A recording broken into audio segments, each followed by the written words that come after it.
5 லட்சம் கோடி கடன் இருந்தாலும் யாரையும் தனிப்பட்ட ஒரு அரசாங்கத்தையோ தனிப்பட்ட நபர்களையோ தாக்காம ரொம்ப நாகரீகமாக ஒரு ஒயிட் பேப்பர் சப்மிட் பண்ணியிருக்காரு. அதை முதல்ல நம்ம பாராட்டணும். பேசுகிறதுக்கு தயங்குறாரு வைக்கிறாருங்கும் போது இது என்னென்னா முதல் முறையாக சட்டமன்ற உறுப்பினர், முதல் முறையாக அமைச்சர், அதுவும் நிதியமைச்சர், நெருக்கடியான காலகட்டத்தில் நிதியமைச்சர், அந்த மாதிரியான சுச்சுவேஷனில் ஒரு ப்ரெஸ் மீட் நடத்துகிறாங்க. அப்போ இந்த ப்ரெஸ் மீட்டுக்கு அது அவருக்கு ஒரு புதுசு. அந்த நேரத்தில் அவருக்கான ஒரு நர்வஸ் இருக்குது. ஃபைனான்ஸ் மேனேஜ்மெண்ட்டுக்கு ஸ்மார்ட் தான் முதல்ல முக்கியம், பேச்சு தேவையில்லை. அதை முதல்ல புரிஞ்சுக்கணும். இவர்னா பேச்சாளர், அவர் மேடையில் ஏறி வசனம் பேச போகிறாரா, இல்லை ஏதாவது பொதுக்கூட்டம் கவியரங்கம் பேச போகிறாரா, பட்டிமன்றமா, இல்லை பாராட்டு விழாவா? இவங்களுடைய என்னன்னா நாங்கள் தான் அறிவாளி, எனக்கு தான் அறிவு வலிமை கூடுதல், இதுவே ஒரு தீண்டாமை. திமுக சொல்கிறீங்க? ஆமாம் தாங்க, அதான் திமுக தான் சொல்கிறேன். நீயே திமுக கேட்குறேன்னு கேட்குறீங்களா? நானே தான் சொல்கிறேன். நீங்கள் எல்லாரும் ஏன் அண்டர் எஸ்டிமேட் பண்ணுறீங்கன்ற. நான் வாக்குறுதி கொடுத்துட்டேன், தலையிலாகத்தான் குதிப்பேன்னு கடனை வாங்கி பண்ணேன்னா கவர்மெண்ட் லா சார். எனக்கு தெரிஞ்ச வரைக்கும் அதை டிக்ளேர் பண்ணிடுறது பெஸ்ட். இந்த மாதிரி சுச்சுவேஷன் இருக்குது, முதல்ல கடனை அடைக்கணும், வட்டிக்கு அதிகம் கட்டணும். நம்ம என்ன சொல்கிறாங்க, கனிம வளங்களை நேரடியாக அரசாங்கம் லஞ்சம் இல்லாமல் கையாண்டாலே ஒரு மாநிலம் மிக செழிப்பாக, தமிழ்நாடு மிக செழிப்பாக இருக்கும்ன்றாங்க. அதை செய்ய போகிறோன்றாங்க. கரப்ஷன் ஃப்ரீ கவர்மெண்ட்டுன்றாங்க. கரப்ஷன் ஃப்ரீ கவர்மெண்ட்டுங்கிறதே ஒரு பெரிய விஷயம். ஆனால் அந்த 200 பேர் சஸ்பெண்ட்ன்றது ஒரு நியூஸ் வந்துட்டு இருக்கு தொடர்ந்து. திடீர்னு 200 பேர் சஸ்பெண்ட் பண்ணாங்க, லஞ்சம். அது உண்மையாக இல்லை, ஒவ்வொரு டிபார்ட்மெண்ட்லேயும் களை எடுக்கிறாங்க. இப்போ ரிஜிஸ்டர் ஆஃபீஸில் கடந்த ஒரு மாதமாக யாரும் காசு கொடுக்காமல் ரிஜிஸ்டர் பண்ணுறாங்க. இது நம்ம பார்த்துட்டு இருக்க சாமானியர்களே தெரியும். இது இந்த ஆட்சி தொடக்கத்திலே கவர்மெண்ட்டோட சேவிங்ஸ் அதிகரிக்கிறது தான் எங்களோட முதல் நிலை அப்படின்னு சொல்லுவாங்க. ஆனால் அதுக்கு வரக்கூடிய நிலைகள், அதாவது இப்போ ஒயின் ஷாப் இருக்கட்டும், அதை ஃபுல்லாக 717 கடைகள் மூடினாங்க. அது இல்லாமல் ஒவ்வொரு கவர்மெண்ட்டுக்கு எங்கெங்கே பண உருவாக இருக்கோ அது எல்லாம் கொஞ்சம் கொஞ்சமாக மூடிட்டு வர்றாங்க. அப்படின்னா அதோட நிலைப்பாடு எப்படி இருக்கும்? எங்கே மூடிட்டு வர்றாங்க அவங்களுக்கு? இப்போ கனிம வளங்களை நேரடியாக ஊழல் இல்லாமல், லஞ்சம் இல்லாமல், அதனுடைய முழு வருமானமும் கஜானாவுக்கு வந்ததாலே பாதி இன்கம் நமக்கு இதாக இருக்கும். லேயருக்கே ஃப்ளாப் ஆனதுன்னு முன்னாள் நிதித்துறை அமைச்சர் தங்கம் தென்னரசு அவர்கள் சொல்லியிருக்காரு. இதே திமுக ஆட்சி கடத்தி கொடுத்தாங்களே, ஏன் கொடுத்தீங்க? ஒரு கவர்மெண்ட் புதுசாக வர்றப்ப வரவு செலவு கணக்குகளை தாக்கல் செய்து விட்டு புதிய கவர்மெண்ட்டை தொடங்குறதுங்கிறது ஒரு வாடிக்கையாகி போச்சு. இப்போ அப்போ அதை இவங்க செய்கிறாங்க. பிரைம் 9 தமிழ் நேயர்கள் அனைவருக்கும் வணக்கம். இன்றைய நம்ம நேர்காணலில் நம்முடைய இணைந்திருப்பவர் மூத்த பத்திரிகையாளர் ஜுபேர் அவர்கள். சார் வணக்கம். வணக்கம். தமிழக நிதி மேலாண்மை நேற்று எந்த அளவுக்கு இருக்குது, எந்த அளவுக்கு கடனில் இருக்கும், எப்படி தனி மனித கடன் சுமை என்ன, எப்படி அடுத்த கட்டம் வரப்போகிறோம் அப்படின்றதுல நிதித்துறை அமைச்சர் மரிய வில்சன் அவர்கள் நிறையா விஷயங்கள் குறிப்பிட்டிருந்தார். ஆனால் மரிய வில்சன் அவர்கள் பேசினதை பயங்கரமாக எழுத போட்டு ட்ரோல் மெட்டீரியல் மாதிரி ஆக்கிட்டு இருந்தாங்க. நீதித்துறை அப்படின்ற மாதிரி ஒரு விஷயங்களாக இருக்கட்டும், ஒவ்வொரு வார்த்தையிலும் ஒரு எழுத்து கூட்டி வாசித்த மாதிரி, அவர் கேள்விக்கு பதிலே சொல்லாத மாதிரி பல வீடியோக்கள் பரவிட்டுருக்கு. எது உண்மை, எது போய்? இல்லை, முதல்ல மரிய வில்சன் யார் அப்படின்னு பார்க்கணும். அவர் ஒரு பெரிய எஜுகேஷனிஸ்ட்டு, ஒரு காலேஜினுடைய கரஸ்பாண்டண்ட்டாக இருக்கிறாரு. நீங்கள் இந்த வீடியோ பார்த்துட்டு இருக்கவங்க எல்லாரும் அவருடைய காலேஜ் கான்வெகேஷன் ப்ரோக்ராம்லாம் அவர் பேசியிருப்பார். அவ்வளவு ஃபயராக இருக்கும், மோட்டிவேஷனலாக இருக்கும் அவருடைய ஸ்பீச்சு. அப்படிப்பட்ட ஒரு நபர் தான். ஒரு காலேஜ் நடத்திட்டு இருக்கிறாரு, பல மாணவர்களோடு தொடர்ந்து பேசிகிட்டு இருக்கிறாரு, நிறையா ஃப்ரீ எஜுகேஷன் கொடுத்துட்ருக்கிறாரு. அந்த மாதிரியான ஒரு பேக்ரவுண்ட்லேருந்து வந்திருக்கிறவர் பேசுகிறதுக்கு தயங்குறாரு வைக்கிறாருங்கும் போது இது என்னென்னா முதல் முறையாக சட்டமன்ற உறுப்பினர், முதல் முறையாக அமைச்சர், அதுவும் நிதியமைச்சர், நெருக்கடியான காலகட்டத்தில் நிதியமைச்சர், அந்த மாதிரியான சுச்சுவேஷனில் ஒரு ப்ரெஸ் மீட் நடத்துகிறாங்க. அப்போ இந்த ப்ரெஸ் மீட்டுக்கு அது அவருக்கு ஒரு புதுசு. அந்த நேரத்தில் அவருக்கான ஒரு நர்வஸ் இருக்குது, ஒரு பதட்டம் இருக்குது, ஒரு இது இருக்குது. அது மட்டும்தான். மற்றபடி அவருடைய அந்த கொடுத்துருக்கக்கூடிய டிராஃப்டில் ரொம்ப தெளிவான, நீட்டான, யாரையும் குறை சொல்லாமல், அது ரொம்ப முக்கியம். 5 லட்சம் கோடி கடன் இருந்தாலும் யாரையும் தனிப்பட்ட ஒரு அரசாங்கத்தையோ தனிப்பட்ட நபர்களையோ தாக்காமல் ரொம்ப நாகரீகமாக ஒரு ஒயிட் பேப்பர் சப்மிட் பண்ணியிருக்காரு. அதை முதல்ல நம்ம பாராட்டணும். ரெண்டாவது, அவங்க ஸ்டார்ட் பண்ணுறாங்க. இதுதான் நிதி நிலைமை, இப்படி இருக்குது. 5 லட்சம் கோடி இருந்தது 10 லட்சம் கோடியாக 5 வருஷத்தில் மாறி இருக்குது. 100 ரூபா வருமானம் வந்துச்சுன்னா 87 ரூபா செலவு, 11 ரூபா ஷார்ட்டேஜ். இதெல்லாம் இந்த ஸ்கீம்ஸ்க்கெலாம் இவ்வளோலாம் பண்ணுறோம், இதை வச்சு தான் ஒரு அரசாங்கத்தை ரன் பண்ண போகிறோம் அப்படின்னு டிரான்ஸ்பிளண்ட்டாக ஒரு விஷயத்தை சொல்லிட்டு பண்ணுறாங்க. இதே மாதிரி தான் பிடிஆர் போன முறை நிதியமைச்சராக இருக்கப்போ அவரையும் ட்ரோல் பண்ணப்பட்டது. அவர் பேசுகிற தமிழ் இப்படி தடுமாறுறாங்க. ஏன்னா பிடிஆர்லாம் பல வருடங்கள் வெளிநாடுகளிலே வாழ்ந்தவர், பெரிய பெரிய நிறுவனங்கள், அவங்க தமிழில் பேசுறதுக்கான அந்த வாய்ப்புகளே இருக்காது. இப்போ இவரை பொறுத்த வரைக்கும் ஏறக்குறைய காலேஜ் கரஸ்பாண்டண்ட்டாக இருக்கார், ப்ரொஃபஸர்ஸ்ட்டை பேசிகிட்டு இருப்பார், அந்த மாதிரி ஆஃபீஸர்ஸ் அவங்க அந்த சர்க்கிளில் அதிகமாக புழங்குறதுனால அந்த வார்த்தைகள் கொஞ்சம் அவர்களுக்கு தடுமாறலாம். ஆனால் அதுவே ஒரு பெரிய குற்றம் கண்டுபிடிச்சிட்டோம். பக்கத்தில் இருக்க அந்த ஃபினான்ஸ் செக்ரட்டரி அவரையும் போட்டு இது பண்ண ஆரம்பிச்சிருக்காங்க. ஃபினான்ஸ் செக்ரட்டரியாக இருக்கக்கூடியவர் யார், அவருடைய பின்புலம் என்ன, அவர் எவ்வளோ நேர்மையான அதிகாரிங்கிறதெல்லாம் உள்ளே போய் பார்க்குறப்ப தான் தெரியும். மெட்ரோவுடைய எம்டியாக இருந்தார், தமிழ்நாடு மெட்ரோவுடைய எம்டியாக இருந்தார். பாஜக அவரை பர்பஸாக அப்பாயின்மெண்ட் பண்ணிருந்துச்சு. ஏன்னா அவ்வளோ நேர்மையான ஒரு நபர், ஒரு சிறுபான்மை சமூகத்தை சேர்ந்து வந்தாலும் பாஜக அவரை வாலண்டியராக அவர் கூப்பிட்டு அங்கே அந்த போஸ்டிங் போட்டாங்க. ஏன்னா நேர்மையானவர், ஒரு உண்மையாக வேலை செய்யக்கூடியவர். அப்புறம் ப. சிதம்பரம் மத்திய அமைச்சராக நிதி அமைச்சராக இருக்கப்போ அவர் கூட அண்டர் செக்ரட்டரி ஒர்க் பண்ணவர். இவ்வளோ பெரிய அனுபவம் வாய்ந்த ஃபினான்ஸ் செக்டாரில் ஒரு அனுபவம் வாய்ந்த நேர்மையான ஒரு அதிகாரி, அவரை ட்ரோல் பண்ணுறீங்க. அப்போ என்னென்னா 5 லட்சம் கோடி கடன் ஏன் வந்துச்சு அப்படின்னு சொன்னால் அதுக்கு பதில் கிடைக்காம அவங்கள ட்ரோல் பண்ணுறது, அவர் பேச சரியில்லை. அவருடைய குவாலிஃபிகேஷன் தெரியுமா உங்களுக்கு? மரிய வில்சனுடைய குவாலிஃபிகேஷன் 2 பிஜி பண்ணியிருக்காரு. அவரை போய் அவருக்கு தமிழ் படிக்க தெரியல, அவருக்கு வந்து ஒன்றும் இல்லை. அவர் ரொம்ப நீட்டாக நாகரீகமான ஒரு ப்ரெஸ் மீட்டாக அதை நான் பார்த்தேன். இல்லை, யாரோ இருந்து வந்து அண்ணாதுரை அவர்கள் போய், கருணாநிதி அவர்கள் போய், எம்ஜிஆர் போய், இந்த மாதிரி பெரும் தலைகள் இருந்த இடத்துல இன்னைக்கு எதுவுமே தெரியாத ஒருத்தர் இருக்காருன்ற ஒரு வசனம் தொடர்ந்து தெரியாமல் இருக்காருன்னு அப்படி நீங்கள் இது பண்ணுவீங்க? அவருக்கு என்ன தெரியாமல் போச்சுன்னு இன்றைக்கி ஒரு ஒயிட் பேப்பர் சப்மிட் பண்ணியிருக்காரு, வெள்ளை அறிக்கை சப்மிட் பண்ணியிருக்காரு. இந்த நெருக்கடியான நிதி நிலைமையில் ஒரு நிதியமைச்சர் வர்றாரு. அவருடைய செயல்பாட்டை எப்போ நம்ம விமர்சிக்கணும்? ஒரு 3 வருஷமோ 4 வருஷமோ கழித்து இன்னொரு 5 லட்சம் கோடி கடன் வாங்கியிருக்கிறாருன்னா அப்போ விமர்சனம் பண்ணலாம். புதுசாக ஒருத்தர் வந்திருக்கிறாரு, இதுதாங்க நிலைமை இருக்குது, இதை வச்சு தான் கவர்மெண்ட் ரன் பண்ண போகிறேன்னு ஒருத்தர் சொல்கிறாருன்னா சரி வெயிட் பண்ணுவோம், என்ன பண்ண போகிறான்னு பார்ப்போம். இன்னொரு 5 லட்சம் கோடி இவர் கடன் வாங்கி வச்சுட்டாருன்னு வச்சுங்க, அப்புறம் விமர்சனம் பண்ணலாம். என்னப்பா ஒன்றும் தெரியாதவர்கிட்ட கொடுத்தோம். ஃபைனான்ஸ் மேனேஜ்மெண்ட்டுக்கு ஸ்மார்ட்டு தான் முதல்ல முக்கியம், பேச்சு தேவையில்லை. அதை முதல்ல புரிஞ்சுக்கணும். இவர்னா வந்து பேச்சாளர், அவர் மேடையில் ஏறி வசனம் பேச போகிறாரா, இல்லை ஏதாவது பொதுக்கூட்டம் கவியரங்கம் பேச போகிறாரா, பட்டிமன்றமா, இல்லை பாராட்டு விழாவா? அதான் இவர் ஒரு ஃபினான்ஸ் செக்டாரில் ஏதோ பிஜி பண்ணியிருக்கிறார், அதனால் அவரை போட்டிருக்கிறாங்க. இப்போ ஒரு கிரிட்டிக்கல் சுச்சுவேஷன் இருக்குது ஃபினான்ஸில், ஏன்னா வந்து அது ஸ்ட்ராட்டஜிஸ் இருக்குது, வருமானத்தை அப்படி இன்க்ரீஸ் பண்ணுறது இருக்குது, அதை வந்து அவங்க பண்ண போகிறாங்க. அவர் அந்த நர்வஸில் படிக்கிறதுல கொஞ்சம் ஒரு மாதிரி ஆகிறாரு. ஏற்கனவே பிடிஆர் இதே மாதிரி தான் பண்ணார், இவர் இதே மாதிரி தான் பண்ணுறாரு. அப்போ அவர் வரட்டும், அவர் ஒரு வருஷம் அடுத்த நிதியாண்டு ஃபினான்ஸ் பட்ஜெட்டில் பார்ப்போம்ல, அப்போ அவர் என்ன பண்ணிருக்காருன்னு தெரியும்ல. அப்போ ஸ்மார்ட்டாக ஒர்க் பண்ணுறாரா இல்லையாங்கிறது அப்புறம் விமர்சனம். வந்தவனே உனக்கு ஒன்றும் தெரியாதுன்னு எப்படி நீங்கள் டிசைட் பண்ணுவீங்க? யாரையும் எப்படி ஒன்றும் தெரியாதுன்னு அண்டர்ஸ்டாண்ட் பண்ணுவீங்க? பல காலேஜை ரன் பண்ணிகிட்டு இருக்கிறாரு. அப்போ அங்கே ஃபினான்ஸ் மேனேஜ்மெண்ட் பார்த்துருக்க மாட்டாரா? எவ்வளோ பேர் வச்சு வேலை வாங்கியிருக்க மாட்டாரா? அப்போ இவங்களுடைய என்னென்னா, நாங்கள் தான் அறிவாளி, எனக்கு தான் அறிவு வலிமை கூடுதல், இதுவே ஒரு தீண்டாமை. யார் திமுக சொல்கிறீங்க? ஆமாம் தாங்க, அதான் திமுக தான் சொல்கிறேன். நீயே திமுக கேட்குறீங்களா? நானே தான் சொல்கிறேன். நீங்கள் எல்லாரும் ஏன் அண்டர்ஸ்டிமேட் பண்ணுறீங்கன்ற, ஏன் அண்டர்ஸ்டிமேட் பண்ணுறீங்க? முதல்ல வந்திருக்கிறாரு, செய்யட்டும். அவருடைய செயல்பாடை நீங்கள் விமர்சனம் பண்ணலாம், அவரே விமர்சனம் பண்ணக்கூடாதுல்ல. இது கட்சிக்குள்ளே நடக்குது. உனக்குலாம் என்ன தெரியும்? நீங்களாம் சின்ன பையன், உனக்கு அரசியல், நாங்களாம் எவ்வளோ அரசியல் கரைச்சி குடிச்சவங்க தெரியுமா? நாங்கள் எவ்வளோ புத்தகம் படிச்சிருக்கோம் தெரியுமா? எவ்வளோ பொதுக்கூட்டத்தில் பேசியிருக்கோம் தெரியுமா? என்ன பண்ணீங்க? அப்போ இதுவே ஒரு விதமான தீண்டாமை தான். ஒருத்தர் வந்திருக்கிறாரு, ஒரு கிரிட்டிக்கல் சுச்சுவேஷனு, அவர் பேக்ரவுண்டு பார்த்தா அவர் படித்தவராக இருக்கிறாரு, ஒரு காலேஜ் ரன் பண்ணிகிட்டு இருக்கிறாரு, அவருடைய ஃபினான்ஸ் மேனேஜ்மெண்ட் எப்படி பண்ணுறாரு, அடுத்த ஃபினான்ஸு பட்ஜெட்டில் என்ன பண்ண போகிறாரு, டாக்ஸ் எலெக்ஷன் கொடுக்க போகிறாரா, டாக்ஸ் அதிகமாக போட போகிறாரா, பட்ஜெட்டை செலவு கம்மி பண்ண போகிறாரா, ஸ்கீம்ஸை கட் பண்ண போகிறாரா, இதெல்லாம் அடுத்து விவாதிக்க வேண்டிய விஷயம். உனக்கு என்ன தெரியும்? ஃபினான்ஸ் மினிஸ்டர் ஓ பன்னீர்செல்வம் ஃபினான்ஸ் மினிஸ்டர் இருந்தால் தெரியுமா உங்களுக்கு? அவருக்கு என்ன தெரியும்? ஓ பன்னீர்செல்வம் ஃபினான்ஸ் மினிஸ்டர் இருந்தார், பொன்னையன் ஃபினான்ஸ் மினிஸ்டர் இருந்தார். ஏன் அவரை நோக்கிலாம் கேட்கல நீங்கள்? உனக்கு என்ன தெரியும்னு. ஓ பன்னீர்செல்வம் ஒரு எளிய பின்பலத்தில் ஒரு டீ கடை வச்சுருந்தார், அங்கேருந்து வர்றாரு, நம்பிக்கைக்குரிய நபராக மாறுறாரு, ஒரு ஃபினான்ஸ் மினிஸ்டர் ஆனார், சிறப்பாக தான் செயல்பட்டார் அவர்.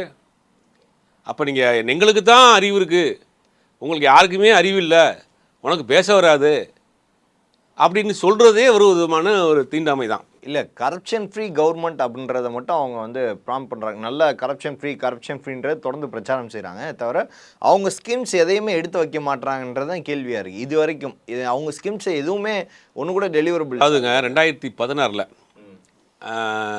அந்த மாதிரி ஜெயலலிதா வந்து தேர்தல் அறிக்கை கொடுத்தாங்க. அந்த தேர்தல் அறிக்கையில் கொடுத்த விஷயம்லாம், வீடு இல்லாதவர்களுக்கு 3 சென்ட் இடம், அனைத்து ரேஷன் கார்டுக்கும் செல்ஃபோன், வீட்டுக்கு வருவதற்கு அரசு வேலை. ஏதாவது சாத்தியமா? 8 கோடி பேர் இருக்காங்க தமிழ்நாட்டில், அதில் ஒரு 4 கோடி குடும்பம்னு வச்சுக்கலாம் குறைந்தபட்சம். அப்போ வீட்டுக்கு ஒருத்தர் வேலைன்னா எவ்வளோ ஆச்சு? 4 கோடி வேலை எப்படி கொடுப்பீங்க? இது சாத்தியம் கிடையாது. அப்போ தேர்தல் வாக்குறுதிகளை 100% எந்த கட்சியும் நிறைவேற்ற முடியாது. இதைத்தான் நம்ம வந்து தேர்தல் நேரத்தில் சொல்லிகிட்டு இருக்கோம். அது அதிமுகவுக்கும் சரி, திமுகவுக்கும் சரி, தாவேக்காவுக்கும் சரி.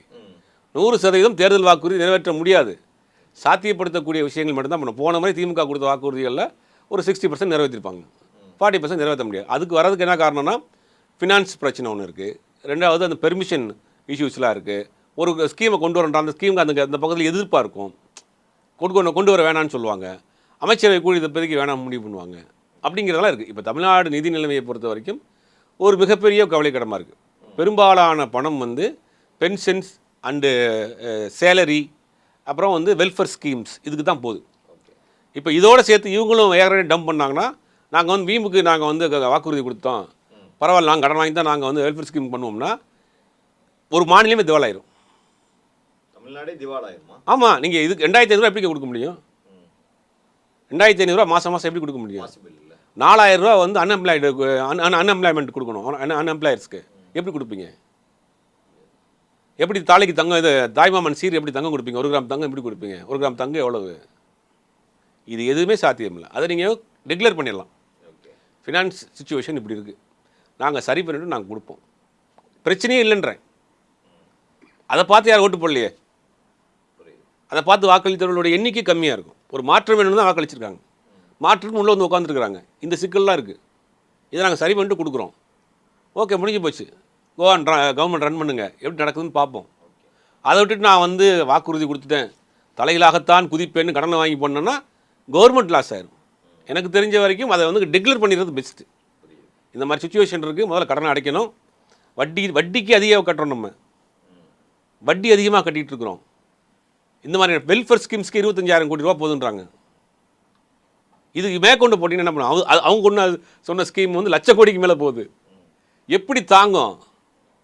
இல்லை, இப்போ எப்போதுமே 10 லட்சம் கோடி கடன், 10 லட்சம் கோடி கடன் அது இருக்குன்றது எல்லாருக்குமே தெரியும். ஆனால் தொடர்ந்து அதை 10 லட்சம் கோடி கடன், 10 லட்சம் கோடி கடன் எல்லாம் இப்போ வெள்ளையறிக்கை வெளியிறதுலேயே அதுதான் அவங்க வந்து கிளியர் கட்டாக ஒரு விஷயத்தை சொல்கிறாங்க. ஓகே, நாங்கள் புதுசாக வந்துருக்கோம், இதுக்கு மட்டும் விட்டுருங்க, அதிமுக திமுகலாம் விட்டுருங்க, நாங்கள் வந்திருக்கிறோம், இதுதான் ஃபினான்ஸ் ஸ்டேட்மெண்ட்டு, இதை வச்சு தான் நாங்கள் ஒரு கவர்மெண்ட் ரன் பண்ண போகிறோம் அப்படிங்கிறத அவங்க டிக்ளேர் பண்ணுறாங்க. அதை வச்சு அவங்க ரன் பண்ணிவிட்டு அதை என்ன செய்ய போகிறாங்கிறத வச்சு தான் நம்ம விமர்சனம் பண்ணணும். 15 லட்சம் கோடி ஆகிட்டாங்கன்னு வச்சுங்க, வட்டி அதிகமாக கடன் வாங்கிட்டாங்கன்னு வச்சுங்க, அப்போ நம்ம வந்து விமர்சனம் பண்ணலாம். இப்போ அவங்களையுமே போன ஆட்சியாளர்களையும் விமர்சனம் பண்ணலையே, அவங்க இருக்கிற ரியாலிட்டி தான் சொல்கிறாங்க. இது இருக்குது, ஏதாவது திட்டம் வீணாக பயன்படுத்துவா, எல்லா திட்டம். ஆமாம், சில விஷயங்களுக்கு விரயம் பண்ணியிருக்கீங்க, சில விஷயங்கள் தப்பாக பண்ணியிருக்கீங்க, இதெல்லாம் நாங்கள் சரி பண்ண போகிறோம், லீக்கேஜ்லாம் நாங்கள் சரி பண்ண போகிறோம், சிக்கல் நடவடிக்கை எடுக்க போகிறோம். எப்படி இதை இன்க்ரீஸ் பண்ணுறது? டியூட்டி இதில் இன்க்ரீஸ் பண்ணலாம், மைனில் இன்க்ரீஸ் பண்ணலாம், இந்த மாதிரியான வருவாயை பெருக்கிறது. அதை வந்து மக்களுக்கு நேரடியாக சாமானிய மக்களுக்கு பாதிப்பு இல்லாத வகையில் டாக்ஸி வந்து கூட்டுறது, நடுத்தர மக்கள் ஏழை மக்களுக்கான தலையில் வந்து ஒரு விடியாமல் ஒரு சும்மா ஒரு முக்கியமான இடங்களில் ஒரு பெரிய இண்டஸ்ட்ரீஸ்க்கு அந்த மாதிரியான ஒரு மைன் எடுக்கக்கூடிய விஷயங்களில் அதுவே போதுன்றாங்க. என்ன சொல்கிறாங்க? கனிம வளங்களை நேரடியாக அரசாங்கம் லஞ்சமில்லாமல் கையாண்டாலே ஒரு மாநிலம் மிக செழிப்பாக, தமிழ்நாடு மிக செழிப்பாக இருக்கும்ன்றாங்க. அதை செய்ய போகிறோன்றாங்க. கரப்ஷன் ஃப்ரீ கவர்மெண்ட்டுன்றாங்க. கரப்ஷன் ஃப்ரீ கவர்மெண்ட்டுங்கிறதே ஒரு பெரிய விஷயம். எனக்கு தெரிஞ்சு கடந்த 100 நாட்களில் இந்த வந்த தாவேக்காவினுடைய இந்த 1 மாத ஆட்சியில் ₹1 கரப்ஷன் கிடையாது. கொடுக்க வந்த ஆட்களை வெயிட் பண்ணுறாங்க, எப்படி கொடுக்குறதுன்னு தெரியாமல். அரசு ஊழியர்கள் யாருமே அவங்க அரசு ஊழியர்கள் தாங்க வேலை செய்ய முடியலங்க, அவங்களுக்கு அப்படியே நெருக்கடியாக இருக்குது. இப்போ எல்லாரையும் சொல்லலை நான், நேர்மையாக வேலை செய்யக்கூடிய ஆட்கள் ரொம்ப என்கரேஜாக ஒர்க் பண்ணுறாங்க. நம்மளுடைய திறமைக்கு இங்கே மரியாதை இருக்குது, அங்கீகாரம் இருக்குன்னு. சைடில் வாங்கி பழக்கப்பட்டவர்களுக்கு மிகப்பெரிய நெருக்கடியாக இருக்குது. வெளியிலேருந்து காசை கொடுத்து கான்ட்ராக்ட் வாங்குறேன், அந்த வேலை பார்க்குறேன், இந்த வேலை பார்க்குறத அண்டர் த டேபிள் பார்க்குற ஒரு கும்பல் இருக்குல்ல, அந்த கும்பல், அந்த புரோக்கர்ஸ் எல்லாமே அவங்கெல்லாம் கையை பிரச்சனை நின்றுட்டு இருக்காங்க. 1 மாதமாக எதுவும் கொடுக்கவே முடியல, எந்த ஃப்ளோட்டிங் கிடையாது. கரப்ஷன் ஃப்ரீ கவர்மெண்ட்டு, 10 பைசா கொடுக்க முடியல, நேர்மையாக நடக்கும்னு நினைக்கிறாங்க. இவங்களை பொறுத்த வரைக்கும் ஒரு நேர்மையான ஒரு கவர்மெண்ட்டு, ஊழல் இல்லாத ஒரு கவர்மெண்ட்டை கொண்டு வரணும்னு முயற்சி பண்ணுறாங்க. எனக்கு தெரிஞ்சு பர்சனலாக நான் சொல்கிறேன், அதுதான் அவங்களுக்கு பெரிய சிக்கல், மிகப்பெரிய சிக்கலே அவங்களுக்கு. அதுதான் சர்க்கிளை இப்படி தான் ஓட்டிகிட்டு இருக்கு. நீங்கள் அதை எப்படி நிப்பாட்டுவீங்க? நிப்பாட்டினா திரும்பி ஃபஸ்ட்டு ஒத்துழைப்பே இருக்காதுங்க. அது கவர்மெண்ட்டு ரன் பண்ண முடியாது. ஆனால் இவங்க ஸ்ட்ரிக்டாக முடிஞ்ச அளவுக்கு பண்ணுறாங்க.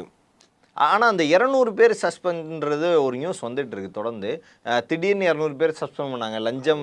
அது உண்மையாக போய் இல்லை, ஒவ்வொரு டிபார்ட்மெண்ட்லேயும் களை எடுக்கிறாங்க. இப்போ களை எடுக்கிறாங்க, பிடிக்கிற ஆட்களை பிடிக்கிறாங்க. இன்றைக்கி கூட கோவில்கள்லாம் வந்து பார்த்தீங்கன்னா நீங்கள் வந்து எக்ஸ்பைரி டேட்டு போடணும், அதிகமாக வாங்கக்கூடாதுங்கிறதெல்லாம் நல்ல விஷயம். ஏன்னா மனுஷன் வந்து தன்னுடைய கஷ்டத்தையும் மன நிம்மதிக்கும் போகிறான், அங்கேயும் லஞ்சமாக அங்கேயும் லஞ்சமா? இப்போ அதை வந்து ஓரளவுக்கு போர்டில் போட்டுருங்க, ஆன்லைன் புக்கிங் அப்படின்னு நிறைய விஷயங்கள் ஸ்மார்ட்டாக பண்ணிட்டு இருக்காங்க. அது மாதிரி ஒவ்வொரு மாதிரி ரிஜிஸ்டர் ஆஃபீஸில் கடந்த ஒரு மாதமாக யாரும் காசு கொடுக்காமல் ரிஜிஸ்டர் பண்ணுறாங்க. இது நம்ம பார்த்துட்டு இருக்க சாமானியர்களுக்கே தெரியும். இது முந்தையெல்லாம் ஒரு மீடியேட்டர் இருப்பார், அவர் மூலிமா காசு கொடுக்கணும், சீக்கிரம் ரிஜிஸ்டர் பண்ணுறதுக்கு அதுக்கு சில ஷார்ட்கட்ஸ்லாம் இருக்குது. எதுவுமே கிடையாது. இப்போ கொஞ்சம் நாளில் ஆன்லைனில் கொண்டு வர போகிறாங்க. ஆன்லைனில் நம்ம புக் பண்ணிவிட்டு வீட்டிலேருந்து ரிஜிஸ்டர் பண்ணிக்கலாம். இதெல்லாம் லஞ்சத்தை ஒழிக்கிறதுக்கான வேலையை செய்கிறாங்க. எனக்கு நான் பெர்சனலாக சொல்கிறது இதுதான் அவங்களுக்கு பெரிய சிக்கல். ஏன்னா இப்படியே பழகிய ஒரு செட் ஆஃப் ஆட்களை நீங்கள் எப்படி உடனே மாற்ற முடியும்? அடிக்ஷனில் இருக்கிறவங்க உடனே மாற்றினா ஆகும். அந்த மாதிரி இருக்க மாதிரி தான். ஆனால் அதுக்கான முயற்சி எடுக்கிறாங்க, ஒரு ட்ரை பண்ணுறாங்க. அதுதான் அவங்களுடைய மோட்டோன்னு சொல்கிறாங்க. இந்த ஃபினான்ஸ் மினிஸ்டர் கூட அதான் சொல்கிறார்.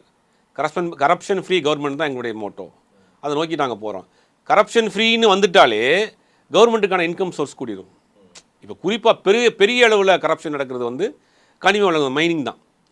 அதில் நீங்கள் வந்து கரெக்டாக கவர்மெண்ட் கஜானாவுக்கு அந்த பணத்தை நீங்கள் கொண்டு வந்து ஆற்று மணல், சவுடு மணல், அப்புறம் வந்து இந்த மாதிரி கனிம வளங்கள், டாஸ்மார்க்கு, ஸ்டாம்ப் டியூட்டி, இதெல்லாம் கவர்மெண்ட்டுக்கு நேரடியாக வரக்கூடிய வருவாய்கள். இதில் என்ன லீக்கேஜஸ் இருக்கும்?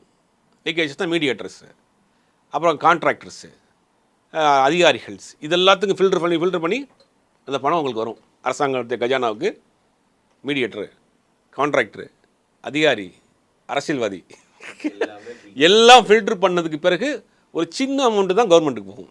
அப்போ கரப்ஷன் நீங்கள் கட் பண்ணிங்கன்னா இது நாளும் இல்லாமல் நேரடியாக கவர்மெண்ட் வந்துடும்.